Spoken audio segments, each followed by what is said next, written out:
નમસ્કાર, YNN ન્યૂઝમાં આપનું સ્વાગત છે। સમાચારમાં વાત કરીએ તો વાસના કોતરિયા ગામના સીમાડે મહાકાળીના માતાના મંદિરે લીલુડા માંડવો માતાનું મંદિર આવેલું છે। ત્યાં અનેક જિલ્લાઓમાંથી ભાવિક ભક્તો દર્શન કરવા માટે ઉમટી પડે છે।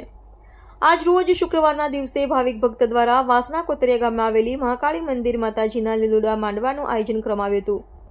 આ સ્થિતિમાં મહાકાળી માતાજીનું ખડક ફૂલો દ્વારા શણગારવામાં આવ્યું હતું અને ફૂલો દ્વારા મા મહાકાળી માતાજી લખવામાં આવ્યું હતું। મંદિરના કાર્યકર્તા 40 ભક્તો દ્વારા કરવામાં આવ્યું હતું। આ સમયે ભજન કીર્તન કરવામાં આવ્યું હતું।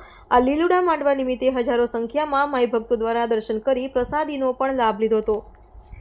આ કાર્યક્રમનો લાભ લેવા આજુબાજુના અનેક ગામોના ભાવિક ભક્તો જોડાયા હતા। આ કાર્યક્રમનું આયોજન મહાકાળી મંડળ 40 ભક્તો દ્વારા કરવામાં આવ્યું હતું। કાર્યક્રમમાં ગોહિલ લાલજીભાઈ સરપંચ તથા દેસાઈ ભીખાભાઈ રવારી, જશવંત અંબાલાલ સોલંકી, અમૃત રમણભાઈ સોલંકી, પરમેશ્વર રાજુ મકવાણા, બીજા ઘણા સામાજિક કાર્યકરો, ગામના આગેવાનોએ હાજરી આપી હતી।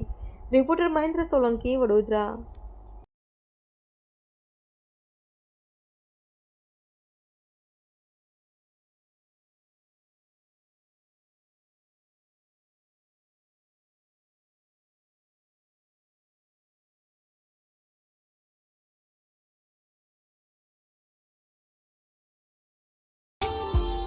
Subscribe now and press the bell icon.